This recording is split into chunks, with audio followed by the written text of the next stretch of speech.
Le projet de budget 2023 a été donc entériné dans la nuit de vendredi à samedi au Parlement. 251 députés ont voté pour, 4 contre et 18 se sont abstenus.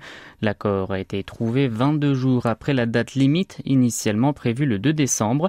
Il s'agit du plus long retard jamais observé depuis la révision de la loi sur l'Assemblée nationale en 2014. L'enveloppe totale est de 638 700 milliards de won, soit 469 milliards d'euros.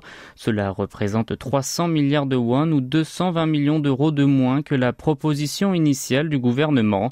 C'est la première fois depuis 3 ans que les dépenses prévues sont réduites après l'examen de l'hémicycle. L'impôt sur les sociétés, la principale pomme de discorde, a fait débat jusqu'au dernier moment avant le vote. Song Sang-jun, député du Parti du pouvoir du peuple, le PPP, la formation présidentielle, a prétendu que l'argument que cette baisse ne profite qu'aux super riches est infondé. Kim Kyung-hyop, élu du Minju, la première force de l'opposition de centre-gauche, a quant à lui réfuté que l'idée selon laquelle la réduction de ces taxes conduit les entreprises à augmenter leurs investissements s'est déjà révélée utopiste. Finalement, les parlementaires ont décidé d'abaisser le taux d'1 point dans chacune des 4 tranches d'imposition du barème progressif.